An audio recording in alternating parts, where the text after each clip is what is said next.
Hello everyone, I am Tacet and welcome to the Gems of War Guild Wars week 47 day 2. It is a brown day and we finally got access to the beta version. Oh wait, I'm not on it, right? I better not be. Okay, good, I'm not. That would have been a fail. But anyways, we got access to the beta version. I've been messing around with that last night. I can't really share most of the things about it, but I will kind of be summarizing some things related to knowledge we already knew, as well as just some details I'm pretty sure they wouldn't mind me saying. Like, for example, it's a really small change, but it's probably one of the most useful ones they actually did next patch. Well, there's actually a lot of really nice changes, but they added manas on abilities. It's really cool. So basically, you know how when you look at an ability, and some of them have like a bunch of numbers on it, and of course I can't find a single one that has a bunch of numbers on it when I'm trying to find one, but basically, like let's say like this, like you see these two numbers here, and you might not have any clue which one of these actually boosts based on magic. Next patch, one thing that's pretty cool is they, the one that gets manipulated by magic, or the multiple values that get manipulated by magic if it's applicable to the troop, will be highlighted in purple. So for newer players, as well as just people in general, it'll be very easy to tell just by looking at the card which thing actually boosts off it. And I found that really cool. That was a change I wasn't really expecting because they never really mentioned much about it. But it's probably one of the best things they actually did next patch. Not that everything else was bad, they actually did a lot of really interesting things. But anyways, let's go into the battle. Yeah, as far as most of the rest of the stuff, we kind of already knew for the most part. As far as actual details, I can't go over, but we already know that hero classes are getting buffed. We already know that more stuff is coming into Soulforge related to that. We already know that weapons are going to be upgradable. The biggest thing is probably the hero buff is actually way bigger than I thought it would be. Like, it's gigantic. It's actually a really cool system, I feel like, and I believe it's pretty easy to get upgraded, if not mistaken, or at least easy enough that the average player could do so. It might take a while to do literally every hero class, though. I'm pretty sure it doesn't roll over whatever system they have, but they did a really good job on it for what I could see. It's definitely not balanced yet, so hopefully they will be doing some of that. That's what the beta is for, hopefully. I mentioned some things to them, but there's a lot of smaller things between like weapon upgrades as well as hero class things in general that are extremely unbalanced right now, but that's what the beta is for. Okay, we'll go grab that. Please don't drain us. No, he's running such a ridiculously heavy drain team right now. We might actually lose due to just never having any mana. Hopefully we'll get a yellow extra turn here. If we don't get it, we might lose right here. Okay, I need to get Famine right now somehow. Go, Famine, go, you got this. Oh, we actually got it.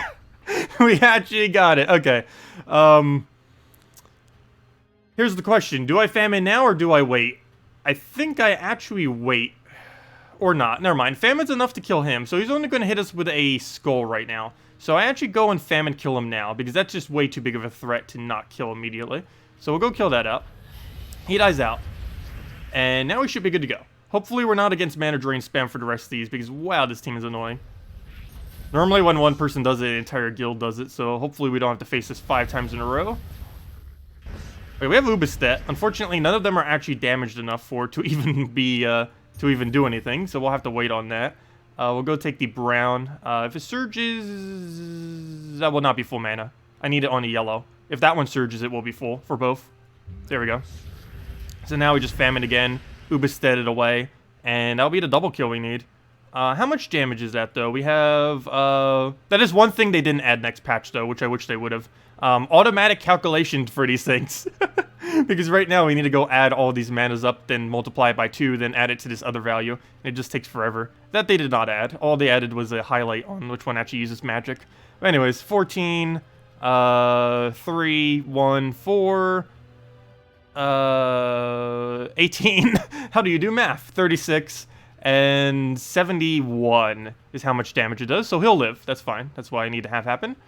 Will that be enough to Ubastet this guy away, though? How much is our Ubastet's damage now? Round 2. No, I think we have enough to Ubastet kill it. Let's see. We have about an average of, let's say, 30 between all these. 30 times 7, that's 210. 210 divided by 4, that's above 50. So 90. So that's enough. So what we're actually going to do here is deliberately tell it to target Famine then. And do just that. So we'll target on Famine. Double kill those two. And then we just go golf it. So much math. Math of wars. Okay, we'll go and should probably get him to full mana. That won't be enough off of this though, but we'll take it. Why not? Take the green as well. Oh, there we go. That works out. So Skull into Ubastet. Is that enough damage? Also, how do you have such a high attack value right now? Is that seriously just from your 1 per turn? All of that? Why does that seem so high? Nothing on this team raises his attack. Anyways. Do we just Skull into it, or do we go and Famine it? I think we actually Famine it, because he might get full mana if I don't. For a second, anyway, almost didn't. But all I have to do now is just Famine into Ubastet, and that's match. He's going to poke us with another Skull. It's Golfa, though, so it doesn't really do much. Let me actually move that. And move that as well. And that might actually be enough to win right now. How much is that? 14, 28, 28, plus 35 is not a... Wait, is that enough? Never mind. 14, 28, 63. No, that's not enough. Ubastet, be enough, go. There we go. And there we go. So, Glaceon, Apothecary, Cockatrice, which order? That order. Exactly that order. I guess technically you could put Cockatrice first slot, but it's more of a liability. Depends if they're running Scion or not. If they're running Scion, you would. If they're not running Scion, you'd probably just want to use Glaceon first slot. Also, I'd even say hello to everyone. Hello, Siplan. Hello, Jerry. Hello, Draco. Hello, Danny. Hello, Bunnykiller. Hello, Jeffrey. Hello, Nautical. Hello, Sandy. Hello, William. Hello, Traylin. Hello, Captain. Hello, Osman. Hello, Nautical again. Hello, Zero. Hello, Pedro. And I believe that's everyone. Update 3.5. Yes, 3.5 is... yes, we did get to beta test this some. And I mentioned some things about it. But I'll go re-summarize it again, probably at the end of Guild Wars. But... yes, we did get to try it, and based on Salty accidentally leaking the information, it's likely coming out by the end of this month, which we kind of already could have inferred by the fact that we already have access to the beta, and it's only at the beginning of the month, but I believe they're pushing it out before the 4th of July, or just, you know, the end of the month in general. Anyways, into the next battle. This one's quite a bit easier, though saying that, it's probably going to just completely destroy me with true damage, but hopefully it will not. But yeah, Salty at the end of her stream on Monday kind of said when it was coming out. Of course, it could change. It's not set in stone. They're still working on it and everything. But basically, by the end of this month is likely the date of next patch. Do we go for Surge here? Please Surge. Hey, there we go. You may notice I put a really weird Goblin Shaman onto this team. Obviously, this is a different team than what we normally use on a brown day. I just kind of wanted to see what would happen. I don't think I've ever even bothered using Goblin Shaman on this day. The main reason I'm using it is for the obvious reason of filling up Famine's mana, though it didn't really do that good in that cast, but that's the whole reason why we have it here. The sole reason is just to give him that. It also heals us some, but it's pretty inconsistent compared to a Mercy, or just any other healer in general, because it only hits a random ally. And it doesn't automatically hit anything in particular. But we'll go for this explosion. That should be enough for Ubastet. I don't think we've applied enough damage. Since this is Guild Wars, we can be very paranoid and just calculate out the exact amount of damage that's going to do. And with that being said, I think I am going to do that. Because this is Guild Wars. Normally I wouldn't do this because it's not worth the time, but since this is Guild Wars, we might as well do it. So I need to add up every value in play, and then divide that by 4, and then add that to his value. 40 plus 40... plus 53, plus 38, plus... Oh, that's why his stats seem so high. I forgot, it's Guild Wars. Everything in Guild Wars has higher stats. Another 38, plus 36, plus 35, plus 50. Thank you for having 20%. That actually helps us with more damage. Divide that by 4. 82.5, and add that onto 36. So, plus 36. That seems like enough damage. That is 118 damage, and that is indeed enough to double kill. Wow, that hits way more than I was expecting it to. That is insane damage. Maybe I should put him in second slot. I was putting the Famine up a little bit just so we can keep using him for mana drain, but wow. Okay. Well, let's go drain. You're technically a bigger threat, so I'm actually going to go for you, even though we can't directly hit you with skulls. Probably shouldn't have done that, but I'm going the Ubastet route. And I believe we have enough damage into full mana Ubastet here. The only problem is I need a red for that, and there's no way to currently take a red. So I guess we'll randomly try for one. Didn't get it. Too bad we don't have another drop. Any way that we could go still take red? No. So I'll try for the extra turn. Didn't get it. Oh good, he gave us red. Well, kind of. It's not free red, but it's still red that we need, so we'll grab that. And that should be the kill. And down it goes. Sweet. Yeah, Ubastet seems really nice for Guild Wars. Too bad we can't really put more Roshkas into the team. Also, we're about to pass them. Actually, this battle right here is going to pass them. Okay, what are we up against? A bunch of Nagas. Well, he went Naga-themed this week, apparently. This is actually good in a way because we do get higher damage per cast, though he also has higher durability. So I guess it doesn't really make too big a difference. But anyways, let's go into the battle. Should be pretty easy to famine. He doesn't really have anything good for mana generation other than his first cast immediately. But beyond that, he doesn't really have anything. So all I have to do is deny out brown to red convert, like you would to a purple to yellow. So we'll just take a red here, and then we're good to go. So, after seeing the new patch, in your opinion, should you wait to craft Dawnbringer, or am you safe to go ahead? I don't think I can actually say that information. Normally, economy-related stuff, that's like one of the things they don't actually want you saying. But as I said earlier, I would just go with what I said earlier, just keep waiting. But yeah, as far as how to obtain the resources and how much they'll cost and stuff like that, I'm pretty sure I'm not allowed to mention anything related to that. I'm trying not to say anything that they haven't already said as well. I think the only thing I even said was that they didn't say was the little mana thing showing in purple for next patch. Okay, we'll go and take the brown over. Go get a Gorgolfa. Also, daily tasks. I forgot to mention that earlier too, but yes, daily tasks are coming in. There's a few different ones and stuff like that, but yes, we're finally getting daily tasks on PC Mobile. For console players, this means nothing, but obviously for PC Mobile, that's I wouldn't say a big deal, but it's a nice little new feature. Okay, so right here, I'm going to want to get rid of the biggest threat on this team. That would actually be the Uryali, because it summons. So we'll do that. I need to take one red here, and thankfully for him creating red, he actually gave us the amount of mana we needed for that. So all we do now is just cast the Ubastet, double kill, go get another drain for this guy, and we'll pretty much be good to go. He will get a Naga on us.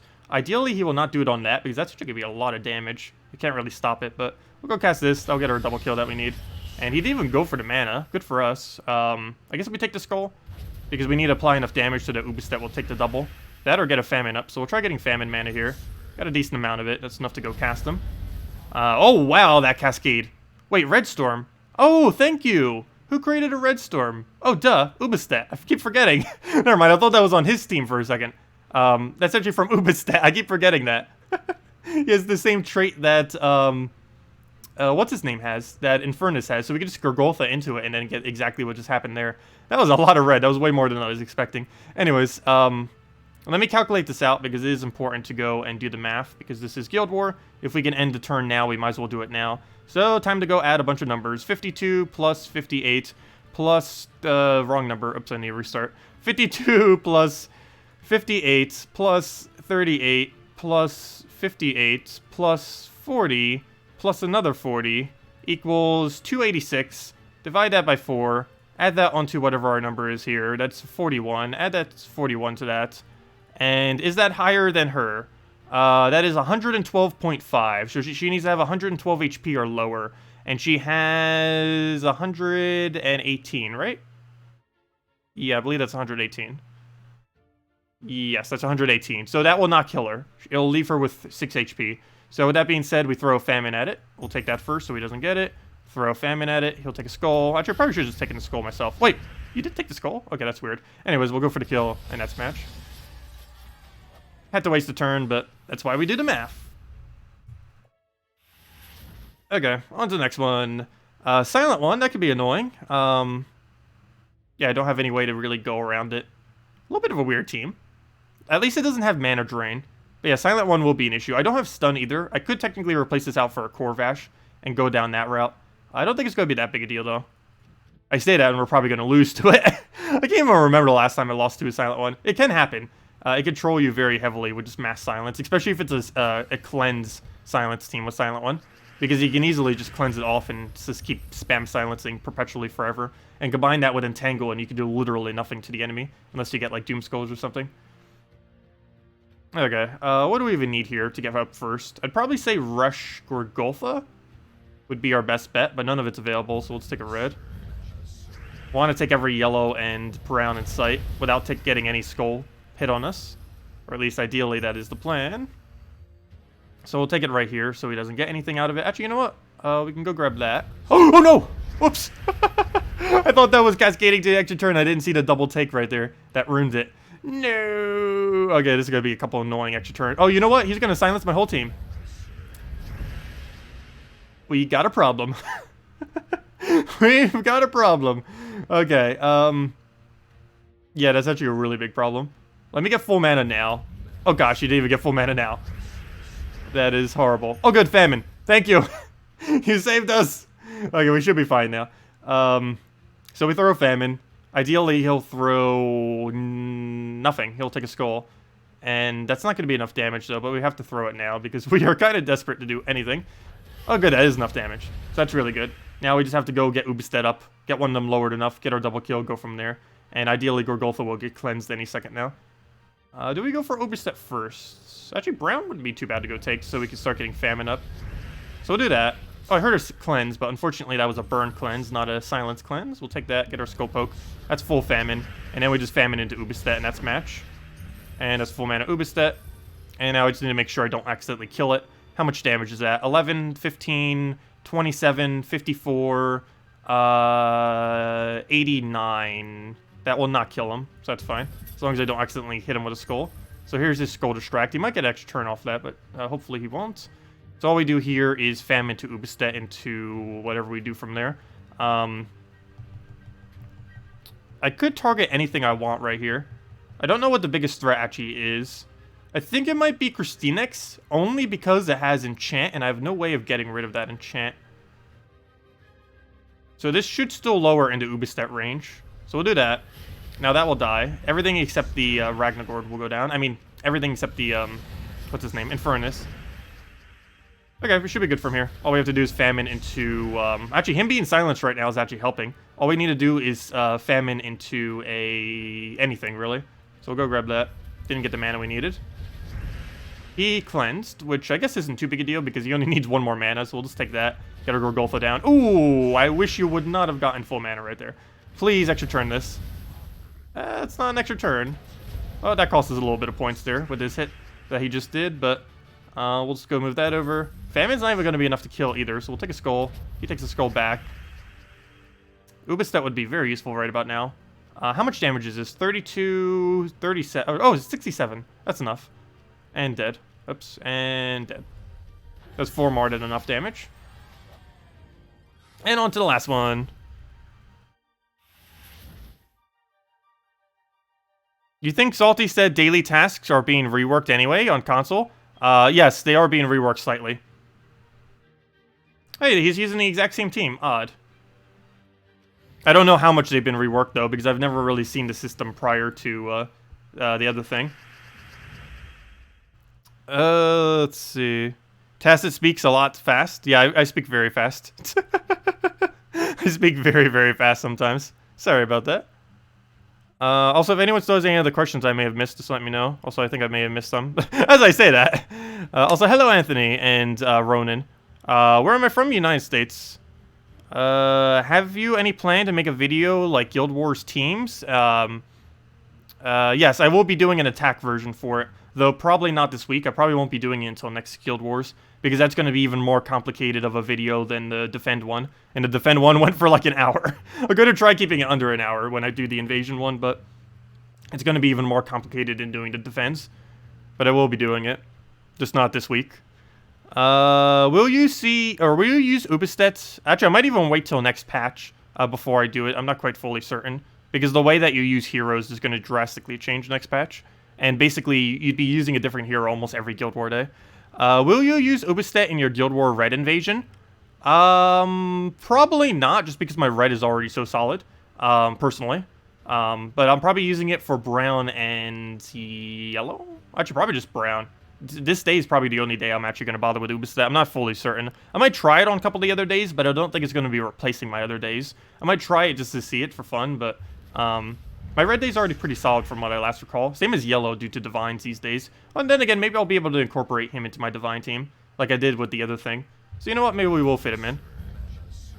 The only issue with that is we can't use Mercy. And it's normally the main thing that kind of puts the team together. Even though it doesn't really seem like it does most battles, but it does. Okay, we have an issue here, and that is obviously the silent one. Yeah, there's no way around this. I'm just gonna hope it doesn't go too crazy. Aw, you couldn't have left me that 5 times red? That would have been so useful for when we finally get cleansed. Good thing he doesn't have famine. We would actually lose this battle right now if he had famine. Because he would Ragnargord into a full mana famine, and then drain us, and then we'd be silenced, and then we would lose. But luckily, he's not using a famine, and because of that, we actually should be able to win. It's going to take forever because he just silenced us, but oh well. Yeah, that's going to hurt our score a lot, that silent one right there. And there goes some KrissTigger damage. Oh, Infernus. You know what? He could actually still win. It's not over. Especially if he hits another skull randomly. Oh, good. We got full famine. That's going to make it a lot easier to not lose. Though we have a dilemma here. Do I let him kill Gorgolfa or do I not? I lose points if he does, but he's probably going to kill it regardless, so I probably should just let it go down. Oh, you didn't even go for it. Odd. Okay. We have a couple different options here. I think I take a Gorgolfa into hoping to get pure lucky. So basically what I'm banking for here... Actually, no, I'm not going to do that. He's going to kill it eventually. I just need to accept that Gorgolfa's going to die on this battle, so we're just going to let that happen. I can't really stop it. He's way too low of a durability right now. He's going to die to the second he casts Ragnargord. So we're going to throw Famine. Ideally, he will not take that skull, but he's almost guaranteed going to go for it. Yeah, and down it goes. So that sets us back a little bit, but that was kind of expected to happen. At this point, I guess we just rush Famine prior to him getting his mana back up again, and as long as we do that properly, we should be fine. All we really need to do is get full Famine and we win. Nice, got the extra turn that we needed off the top, and now we just need one Surge off of any of his 3 colors. So I guess we'll take this one. This will give him a Doom Skull. I guess we still go for it. Oh no, it kills Famine. Wow, how are you so low and damaged already? We could actually lose this. We'll take that over. Ooh. Solo Ubastet, you got this. You got this. What's with us losing every last battle this week? Okay, at least his damage is ridiculously high because he keeps gaining 1 stat per turn. But he is within one-shot range, so gotta be very careful. If I can get this Ubastet down without him dying, we should be okay. But if I don't, we're not going to be winning off of just solo Goblin Shaman, that is for sure. Which one of these is the safest? I think this brown right here. And again, both of these are about equally as safe. So, you know what, I'll go for this one. He goes for that. No! Okay, well, that's a match. Yeah, there's no winning that now. Literally no winning it. I saw the extra turn, but there's no point in going for it. We need every skull we could take at this point. Yeah, we lost yesterday's last battle, we lost today's last battle. So I guess I'll need to reconsider this team some. I guess I could replace out Goblin Shaman. I was doing that just for Rush Famine, but the silent one definitely was what actually did us in this time around. Okay, we'll go and well, let's try getting a heal at least. Gotta at least try winning. Dead. Well, that lasted long. Let's try to win. Already did. Well, that happened. That's been a pretty bad streak so far then. So we lost our last battle yesterday. We lost our last battle today. We're gonna go like pure 4-1 streak this entire week, it feels like. Hopefully not, but let's not keep that trend. We're actually dead last right now, but it's mainly because we have 3 people in the guild that haven't done any battles. So once we do, we'll be like, even though we're technically last place right now, we're actually more so like 5th or 4th. It's because a lot of people in my guild haven't done their battles yet. What would you be in last slot? Shouldn't you run 3 troops for what? Let's see. What's my red again? Oh, my red day is spam El Magrum, if I'm not mistaken. Guild War Red. Yeah, it's oh no, it isn't. Never mind. It's a run Queen Titania into the ground team. It's basically Alchemist into Infernus into Queen Titania into Win is essentially my team. It's just pure damage over and over and over again. The whole premise of it is to kill out the enemy before it hits you with gigantic damage. You first turn your Alchemist to, or you 1 to 2 turn your Alchemist to full mana, you throw it into Infernus, you throw your Infernus, you throw your Queen Titania, and by then you pretty much win. Queen Titania hits ridiculously high because of how many reds you're getting, and you probably would have gotten several Fairy Fires off Alchemist by then. Or not off Alchemist, but you know, he's actually turning off his ability, which gives you Fairy Fires off of her trait. And then you're hitting everything for just gigantic numbers between Infernus and Queen Titania. And more often than not, just casting both of these once and then anything to clean it up with, either Element Grim, Infernus, or Queen Titania, is enough to win out the battle. Element Grim here is to make sure your Alchemist doesn't die, because it does an attack reduction every single extra turn. Between Alchemists, you'll be able to go and reduce their attack by anywhere from about 4 to 12 using Element Grim's final trait. So that's pretty much what the whole premise is about. Rush the Alchemist, get the Convert, throw the Infernus, get a Queen Titania, pretty much win, dead. And that's the game plan for it. If we were to go replace that other new troop in it, we'd probably replace out Element Grim. Though, if we replace out Element Grim, it makes it easier for our Alchemist to die, is the only big problem with that. And I think we have enough damage that we actually wouldn't even need the other troop in that particular team. Glaceon, Apothecary, Cockatrice you mentioned for you. What would be the third troop? Alchemist, I mean, Apothecary is the third troop that you would need, because it's the non-brown troop. But yeah, as I mentioned earlier, you just need a link if you're going to go put a 4-1 there. Any brown link that's a brown troop. Doesn't even really matter too much what it is. The base of the team is just running Glaceon into Apothecary. And that's enough infinite loop just to win off of. One problem is you had your mana generator for Famine below Famine. So probably Goblin Shaman took forever to get. Well, I wasn't really using him to properly mana generate him. I was actually using Gorgultha as the main mana generator for the team. And that's actually where the problem came in. Because Scion and Silent One both counter out Gorgultha very hard when it's used in first slot. And that's basically the problem I end up having there. Because I was using Gorgultha as my main mana generator. And in every case of Scion and Silent One, it gets countered. Is why so many people run those two troops on the Guild War Day. If I'm not mistaken, every single battle we actually did today was either Scion or, except for the Naga one. But every single other one other than that was Scion into or a Silent One, both in first slot. And both of them just counter it out instantly. No, I only use Umbra on Purple Day for Perpetual Purple Storm for Element Grim loop. And just run it down that way. I actually run a really similar team for both Red Day and Purple Day. My Red Day is basically just Alchemist into this kind of combo of a loop. Or it's not really a loop, but it's just sheer damage. And for Purple Day, I also run just sheer damage. This one's more of a loop, though. It's Hellcat into Element Grim loop, which goes perpetually. It's essentially the exact same team, though, just for different color focus. This is the purple version of the other team, of my red version day. But they're both essentially the exact same team, just ever so slightly different. The way that they function is basically the same. Anyways, let me go get the pet and other stuff. I didn't actually do a video for the pet. I was going to if it was actually harder stuff. But this week is ridiculously easy. It's just Darkstone. Should be able to take out Darkstone with any early game team I already mentioned. So let's just go and use our standard stuff. Gorgultha, Doom. But yeah, definitely go get it if you haven't, though, already. Because it's one of the best pets currently in the game. And get an Apothecary in there. And that'll be that. All we need now is just go set our banner.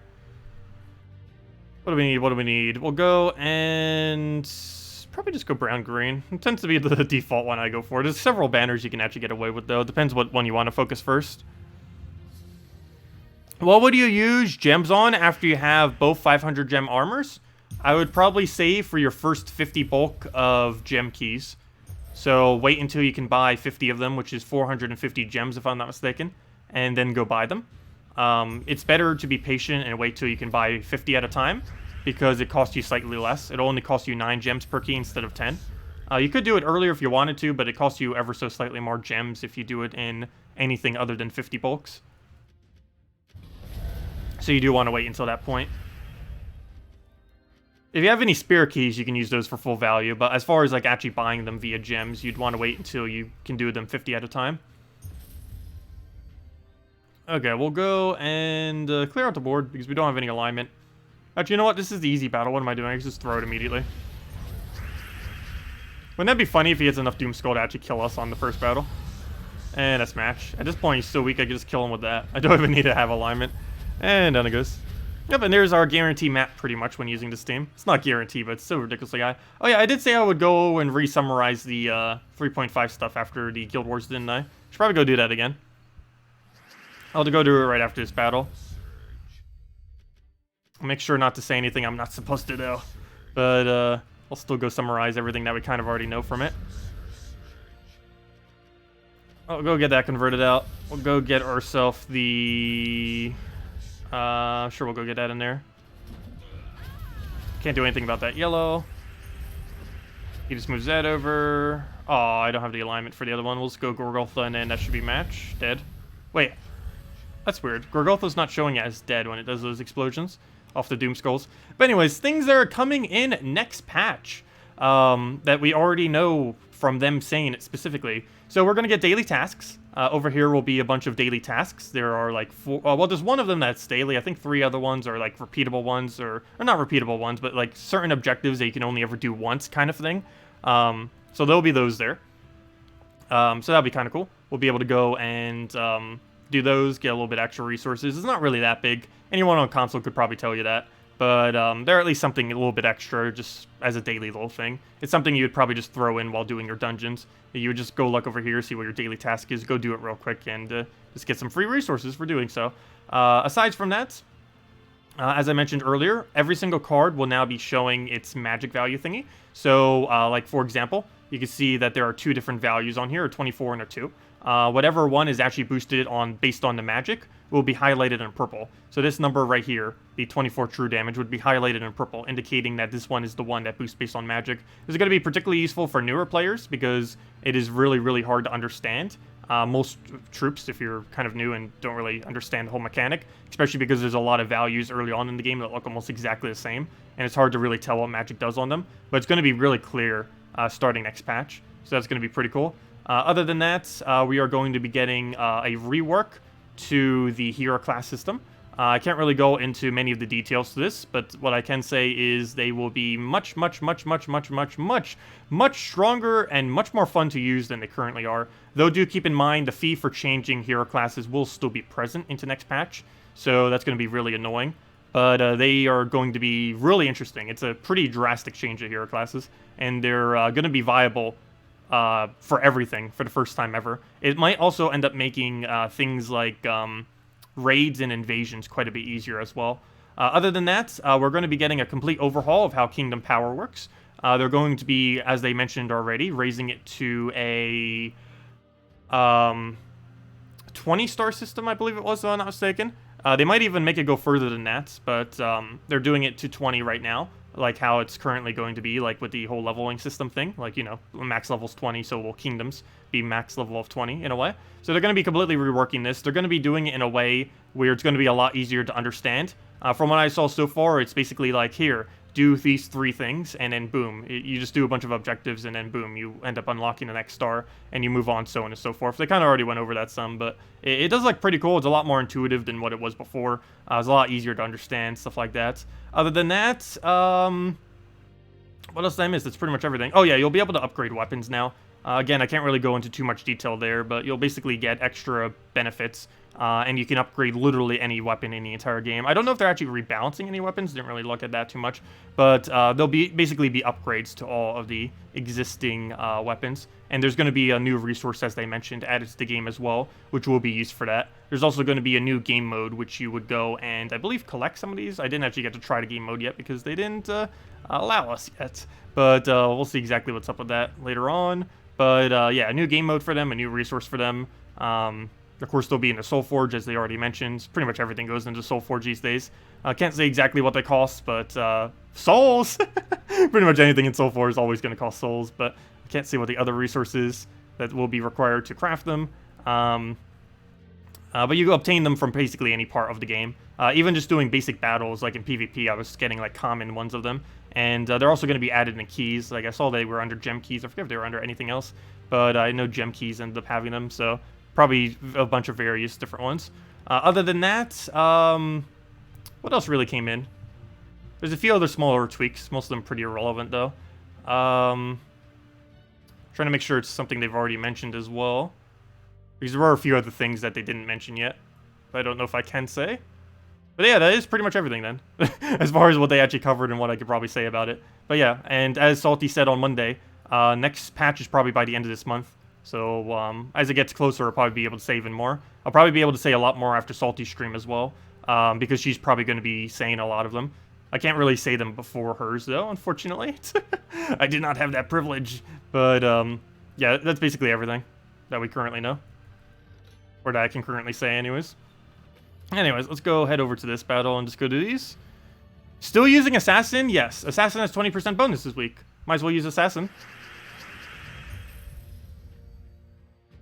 Okay, we'll go get a Firebone down. Oh, see ya, Romaine. Have a good day. Take the purple down. Take the Sunbird. Take the red. And we'll go convert that over. Take the Sunbird again.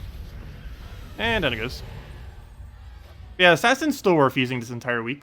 The only time I'm going to be switching it out is for one of my Guild War days, because I run a Titan hero class for my defense.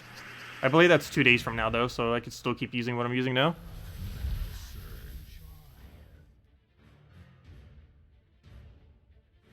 The banner you would use would depend on what thing you give the +1 to. It also depends how you want to play the battle out. But you'd probably put it into brown and a +1 to your apothecary. Alright, we'll go throw that in there, get a Sunbird. And there we go. But yeah, you always give 10 mana troops a +1. The only exception to this is if you're running an Exploder. But in every other instance, you pretty much always give your 10 mana +1. Every single mana cost that needs a +1 generally is 4, 7, 10, 11, and 13. Generally need a +1. Particularly 4, 7, and 11. And I guess 10 as well. So 4, 7, 10, and 11 are generally really big on needing a +1 mana. Because it saves you an entire turn of getting their mana. We'll go and throw that there. Oops, that didn't work. Throw that there. We'll go throw a Sunbird in there, get a Firebomb down. Really wish they would add more very low mana cost weapons, because Hero Sword and Crude Club are actually like amazing weapons. The only problem is both of them are the exact same thing, essentially. I really wish they would add like some unique ones, because they are very, very useful. Could you imagine if they added like a mythic weapon that was like 6 mana cost or something? Or something ridiculously low that you could like one turn? Would be really cool. I thought they would start doing that a lot more when they added Azurus, when they added that like a year and a half ago. Because they just added this random troop to an epic rarity. It's like, wait, epics aren't supposed to have this low of a mana cost. Like prior to this, I think the lowest epic's mana cost was like 13 or something. And then they just go and add this and it's only 6. It's like, oh cool, they might start adding high rarity troops that have low mana costs, but have a more powerful ability. But they never started doing that. Really wish they would. There's a lot of potential in the game for that. Very high rarity troops, like Legends and Mythics, but they have like under 10 mana costs for some kind of amazing ability. Of course, it wouldn't be like excessively amazing because it's a really low mana cost, but it would be above average the capability of a troop with the same amount of mana cost. Anyways, let's go rescue this Mimic. I kind of started, but then stopped. Have they changed the percent of mana from explosions? Yes and no. Yes, they're still thinking about it. No, it has not been implemented yet. But yeah, they're still discussing it, and if they will or will not, and if they are, what they're going to be doing to nerf it if they are. But currently, it is not in next version. But don't hold me to that, because it will probably change. They're still discussing it. They're probably going to change it, they just don't know what they're going to change it to. And if it comes next patch or not, we don't currently know. Oh, well, we'll go through the Gorgulfa now. Go get all of the explosions. Yeah, patches have normally been coming on Mondays. That's like 7 p.m. Eastern Standard Time is when they've been putting most of the patches out. So with that being said, the date that they would likely do it is the 25th of this month, June 25th, or July 2nd. That is not confirmed, but if they were to do it on any day, based on the current information we know from Salty and just from them, those are likely the 2 days that they would do it. or around the time of that time frame.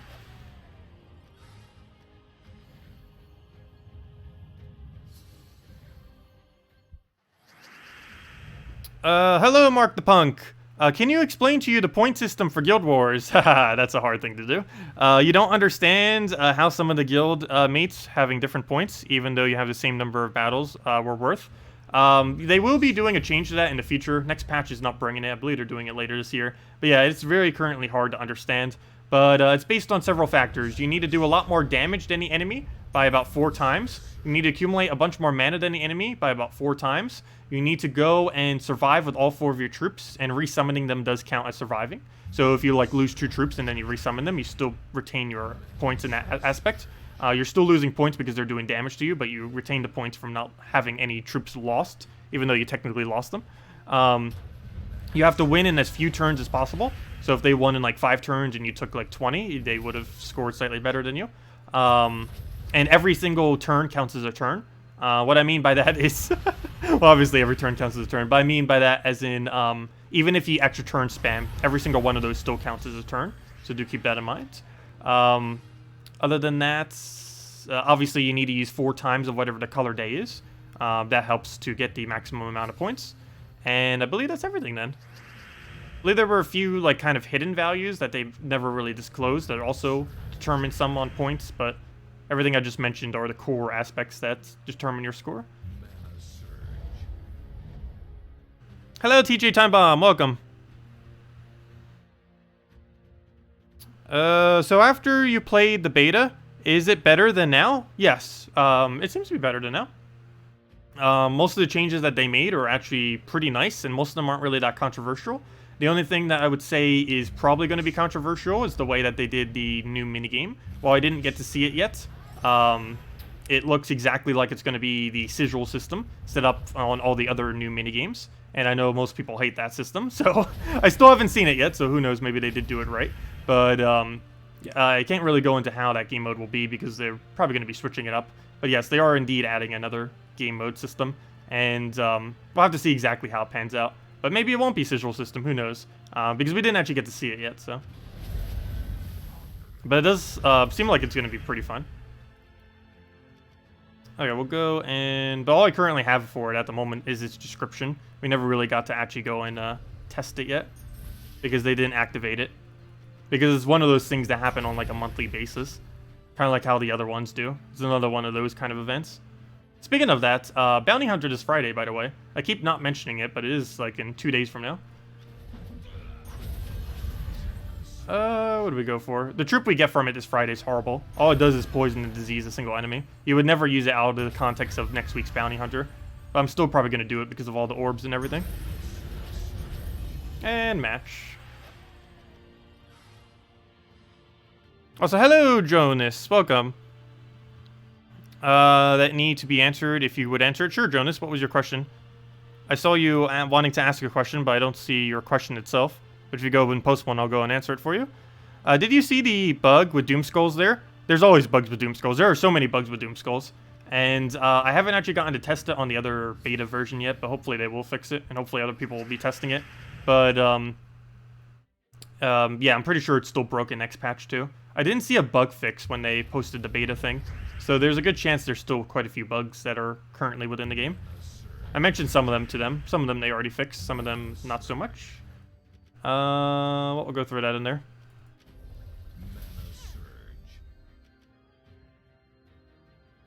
But yeah, even if we report a bunch of bugs to them, that doesn't necessarily mean they'll fix every single one we say. Because some of them takes them a lot of time to fix. Alright, let's go get the blues converted. That or some of them are kind of trivial and then never bother fixing. Actually, one of them I mentioned and they still haven't fixed that yet either in the other patch. I did re-mention it to them, but there's a weird, completely irrelevant glitch that doesn't really affect anything. That if you click on a kingdom, and then you go click on any kingdom and then still hold drag, you can move the map screen in the background while in a kingdom menu.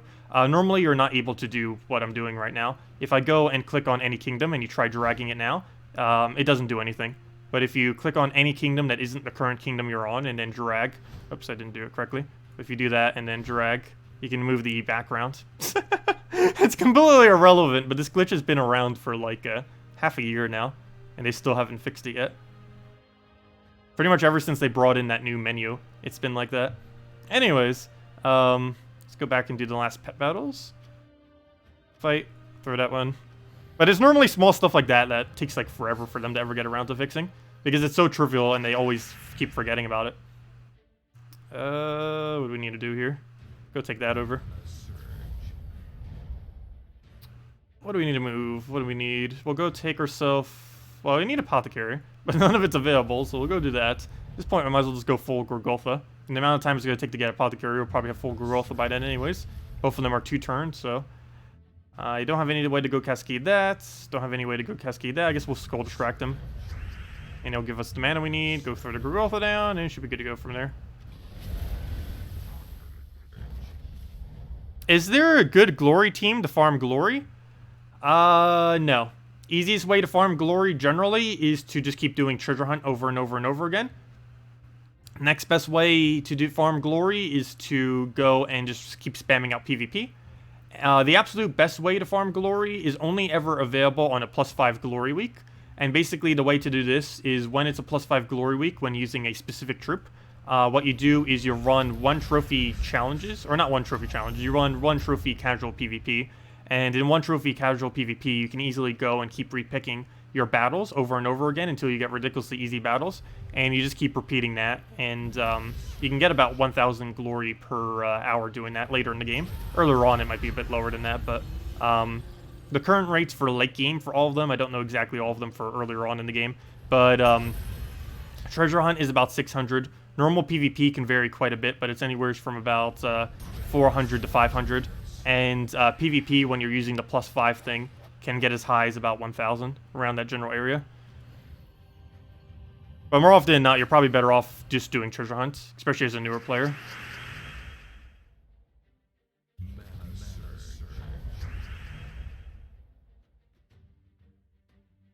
Let's say you don't have a proper team and you're still on level 400 and have garbage teams. How would you consider the best? How will you consider the best? Have 2 of the same defend card, making that person hard? Not sure what you're asking with that. Still on level 400. What are you referring to? Guild War defends? Guild War invades? Something else? I don't know specifically what you're referring to with that question.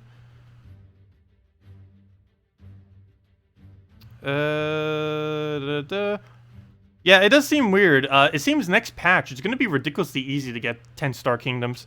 Or at least easier than it is now. So some people that might be far away from 10 stars right now might just be very easily able to obtain it next patch. It's kind of weird. Did you see that bug with the Doom Skulls there? You made a... Yeah, there's... when I took the brown, I am aware of that. They are aware of that too. I don't know if that's actually fixed next patch yet. Haven't actually gotten to try that yet. Tried many things on the new beta, but that is not one of them. Because I'm starting on a brand new fresh account. I always like doing it that way whenever I do the things. I could just go link the account if I really wanted to, but I'm not going to. It's always more fun starting from scratch and just kind of seeing all the bugs that might be earlier on in the game that people would immediately start facing if they were just running normally through the game. They added a lot more tutorials as well. I know for most people that's going to be completely irrelevant, but it does look pretty nice. They're starting to explain more things that they've never really explained before within the game.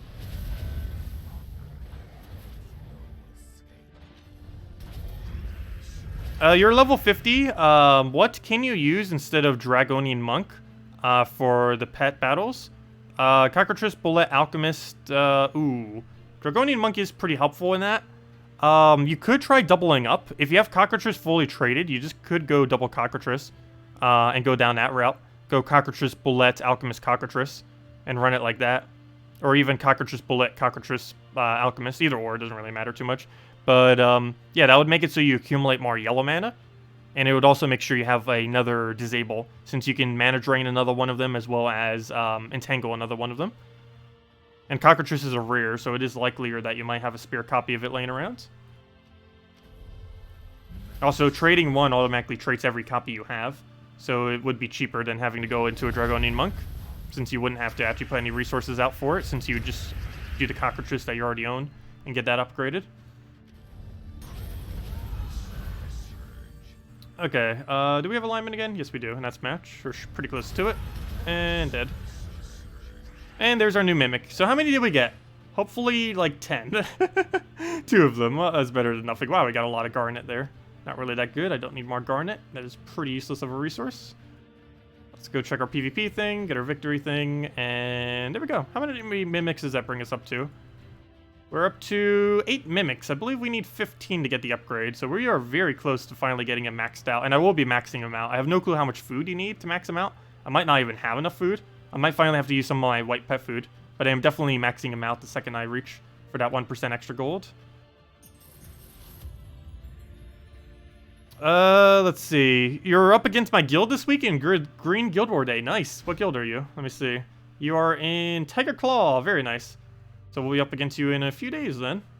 Where are we right now? Hey, we're not in dead last anymore. Yay. No, as I mentioned earlier, we're technically in 5th or 4th right now. It's just so many of our people haven't done their battles yet. So this looks like we're a lot lower than we actually are, assuming they actually do their battles. Hello, Bakchan. Welcome. Your guild has to be placed in 18 or 19th in Guild Wars, and we have to stay, so we need us in bracket 3. Next time, random question mark. If you're in bracket 3, you have to... Yes, you have to make top 8s. I don't believe the 8th would lower you. I don't think. I know in bracket 2 and 1, it doesn't. I forget if it does in bracket 3, though. I actually can't remember, because I've never been that low in bracket 3, so... I forget how that functions, but I know every bracket 4 and below, for sure, will end up making you go down by 1 if you get 8th place in it. Normally, it's 8th. For almost every bracket, the way that it works is, for every bracket other than 1, 2, and 3, what basically happens is, I'll just use my own bracket as an example. First place will go up by 2, second and third place will go up by 1, 4th to 7th place will stay within the bracket. 8th and 9th will go down by 1, and last place will go down by 2. And that is how most brackets work. Very low brackets have a larger increase and decrease, if I'm not mistaken. And bracket 1, 2, and 3 function slightly differently. In bracket 1, only 1st and 2nd go down, and obviously nothing can go up because you're already in max. In bracket 2, 1st and 2nd go up, and last 2 go down. And in bracket 3, I know 1st and 2nd go up, though I forget what happens with the final 3. I forget if it's 3rd and, or 2nd, I forget if both these 2 go down by 1, or if it's down by 2, down by 1, down by 1. I forget specifically which way that is, off the top of my head. But it's one or the other, and I actually don't know which one. But yeah, I'm not fully certain on that. You were talking about Guild War points. What's a priority? Having a decent team regardless of color of the day, or having a decent defense regardless of the number of repeated cards? Wait, what? Those are 2 completely different things. Having a decent team regardless of the color of the day, or having a decent defend regardless of the... Neither of those are what you should be doing. You should always be doing the best... Well, you should be always using as many colors as you can on each day. And if you're struggling with that, or as far as invading, you should be using the as many of the exact same color of the day as possible. So, for example, on a brown day today, you'd want to be using like 2, 3, 4 brown, ideally 3 or 4, preferably 4, but of course, depending on what you have, you may only have to do 3 and just use a brown converter like Apothecary into your team. So you'd want to use the strongest teams you could do for that while using as many of the same color. As far as defending, you'd want to make sure your first priority is always make sure they are unique. You should not care at all how strong they are if you are a newer player. I did that mainly in the other video just as some helpful tips because some people have been asking like who are newer players for like teams that they could be using and stuff like that. But the biggest priority is make sure they're all unique. Of course, you do want the defense to at least be somewhat good. You don't want them to just be horrifically horrible, just a random 4 troops. You don't want to do that.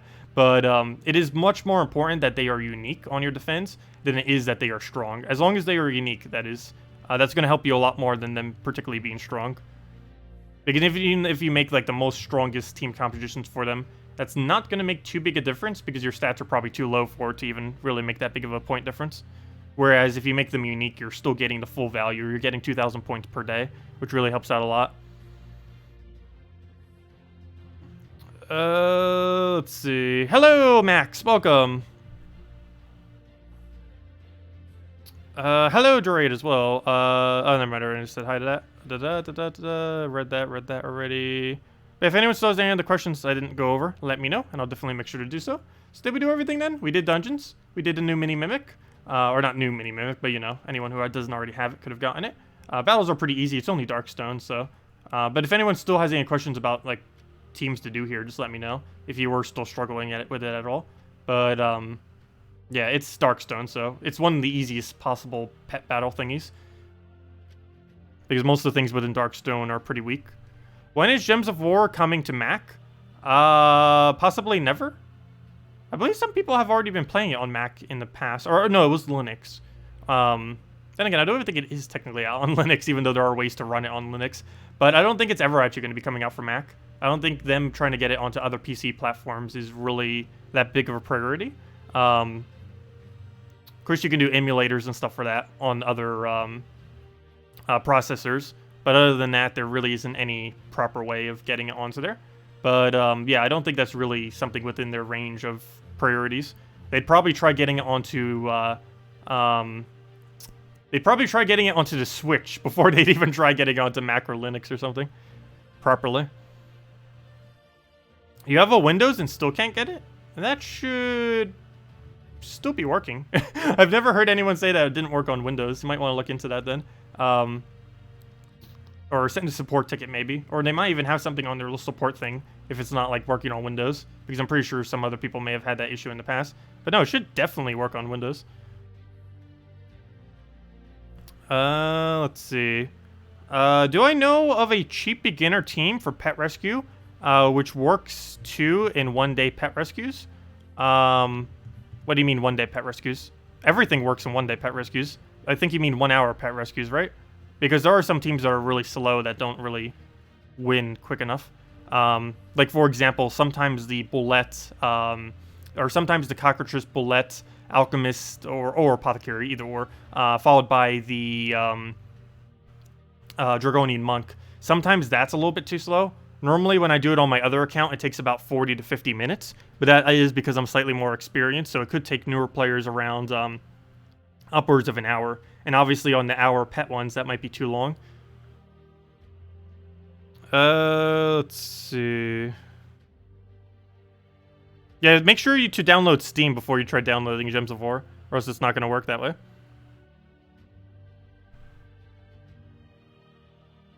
Let's see. Did I miss anything else? Oh, what was the glitch that Demon or Angel was referring to? I know he was saying something earlier. Where'd it go? Where'd it go? Where'd it go? I see you guys talking about it, but I don't see what he actually mentioned. Anyways. But yeah, if anyone still has any other questions, just let me know. And I'll definitely go over it. Let's just go run through a PvP battle or two. And I'll just wait for a few more questions to run in. Otherwise, I'll pretty much wrap it up for tonight. There isn't really anything new to really go over at the moment. We will be getting, of course, Bounty Hunter this Friday. But it's pretty standard Bounty Hunter. It's not going to really be anything too special there. Mainly just some free resources. Or not free, but... well, semi-free. But, you know, we'll have that. I might be doing a video this Friday as well. No guarantees, but I am going to try getting a video out for various team builds. It might not specifically be on Friday, but sometime this weekend, I am going to aim to try to get a video out for low-level builds for Bounty Hunter. Because right now, obviously, everyone pretty much knows what a late game build is. It's just Feral Hound into Yagwe. It's pretty standard, works out amazingly. But for people that don't have a Yagwe, using like only Ultra Rares and below and stuff like that, and other cheap stuff, I'll probably go over some teams that would at least be competent enough to get through some of Bounty Hunter. I'm also going to see how far we can get in Bounty Hunter without spending as well. Just to kind of see like the level range where people would be going without spending any money. Or not money, but you know, just without spending any gems. I think I might throw like maybe 1 pack down just to get the unique troop for the week or something. That would probably be it. Because I think that only costs like, what, 30 gems or something? So most people would be able to afford that. With how many spare gems they have. The Sentinel glitch? Oh, what was happening with the Sentinels? They've been glitched a lot as far as the numbers that they show. I've never really been paying attention much to him, though. It's kind of a feature that's there, but I don't really ever keep tabs on it. On the beta, you put in the normal account, and it used a version of it from a few days ago. Yes, Salty did end up mentioning that, or someone did, one of the QA peoples, or not QA people, but, you know, one of the devs. And basically, what they ended up mentioning was, oh, I forget what they mentioned, but basically, it's going to be a couple days behind the game, so do keep that in mind. Also, any progress you make on it doesn't count towards your actual account, which is why I've just been using the other account, the little mini account. It's always fun starting another account from scratch. I keep forgetting how much fun it is. I might need to go finally make a new account again. Like an actual legitimate one when next patch comes out. I might consider it. It's been a while since we did so. I think I'm going to designate a day to streaming it every single week, though. And basically play it for, like a set amount of time every week. Like, just determine what that will be. And just play it for that much time every week. Like, some kind of really small amount of time. Like, let's say maybe like 3-4 hours. Something that probably a casual player would do. And to see how far we can progress it. And just do it like once a week as a little mini stream of us progressing through the game on the lower level account. And just keeping tabs of how much time we put into it. And how many weeks. And, you know, just keep track of it that way. Hello, Saluki. Welcome.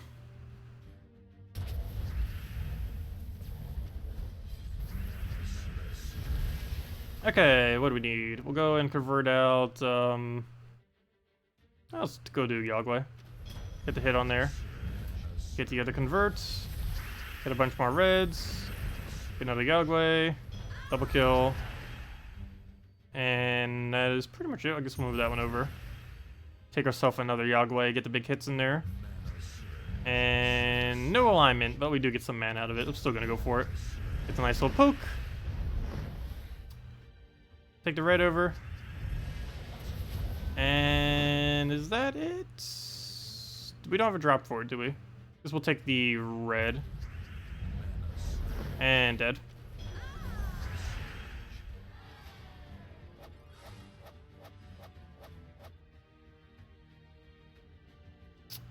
You run Gorgolfa, Azura, Yagway, and Infernus. Is there a sub for Yagway? In that particular team that you just mentioned? That's not for a Guild War day, is it? No. You'd probably just go and throw another mana generator there. You can win off of just Infernus as your damage. Yeah, Infernus alone is perfectly fine as your only damage source. There are plenty of troops that you can run as a one damage source team, and Infernus is definitely one of them due to how high it is. Also, there's no signs of it getting nerfed next patch, I don't believe, though of course they could change that at any time. What team should you use for tomorrow? For tomorrow's Guild War? Or just for what tomorrow? As far as tomorrow's Guild War, let's see, what is tomorrow's color? Don't even know what it is off the top of my head. Let's see, tomorrow's color is... that's not where you go and check. Tomorrow's color is yellow. Yellow tends to be 4 times or 3 times Divine. Basically, Gorgolfa, Divine, Divine, Divine with a Divine Ishpala. And that's pretty much the team every single time. I think I'm going to try something along the lines of Gorgolfa, Infernus, Ubastet, and Divine Ishpala, maybe? I don't know if that has enough mana generation. But I'll be doing something related around probably Ubastet and Divine Ishpala. And obviously, since it's Yellow Day, probably Gorgolfa as well. So, yeah, probably this team with an Ubastet here instead or something. Although, but then again, we cover one whole less color if we do that. And we're already missing blue. So I'm not sure, but yeah, pretty much Gorgolfa into Triple Divine is how you always run Yellow Guild War Day, assuming you have fully traded Divine Ishpala. At least later in the game, that's how you always run it.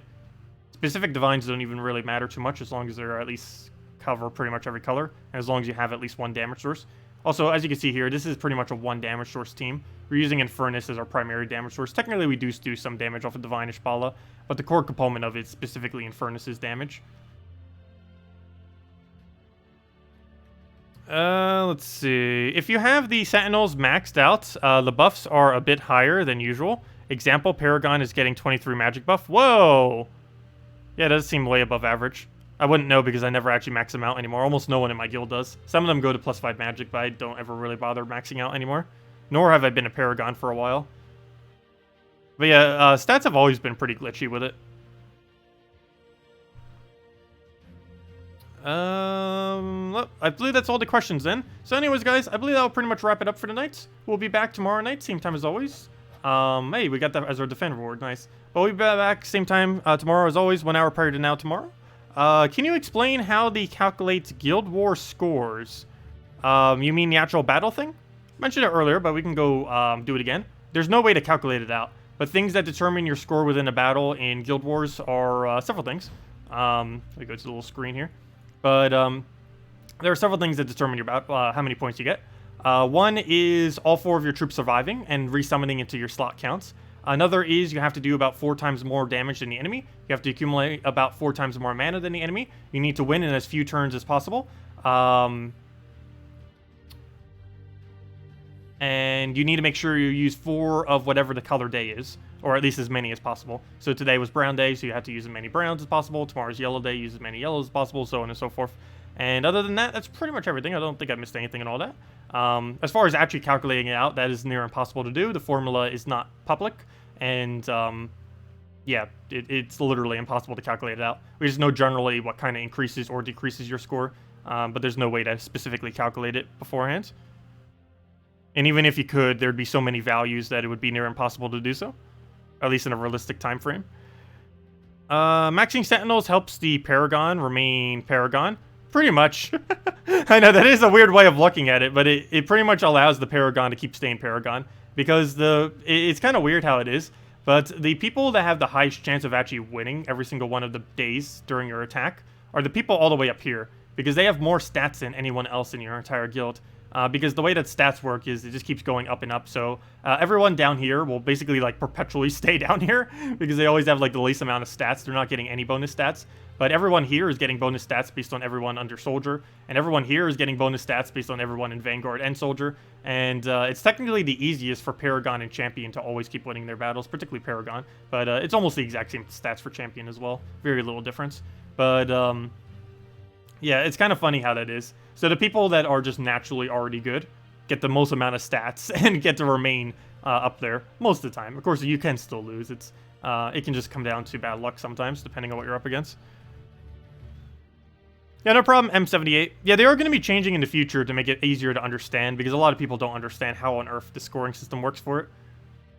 It's a lot more complicated than it needs to be. It used to be very, very simple. I think, though, it was overly simple before, but now they made it overly complicated. Hopefully, they'll make something in between when they go and finally modify it later this year. But anyways, guys, I'll be heading out for now. Thank you so much for coming down. Again, we'll be back same time as always, 1 hour prior to now tomorrow, 8 p.m. Eastern Standard Time. We'll be going over pretty much the same stuff. We'll be doing Yellow Guild War Day, messing around. I'm not sure if I'll be doing an Ubastet team or not. I think I might not, but maybe we'll try it for one battle just to see what happens with it. Brown Day was the main day I kind of want to use the Ubastet for. I guess I'll technically maybe try it for red, but my red's already, I think, solid enough that I don't need to bother with it, but we'll see. Anyways, guys, have a wonderful rest of your week. Goodbye, everyone. Good night, and I'll see y'all later. And as far as things that are occurring, the only thing that's really relevant this week is Bounty Hunter in 1 day and 5 hours. And don't forget to go get your Mimic. There's still 5 hours and 56 minutes remaining on that if you still haven't gotten it. Anyways, goodbye, everyone.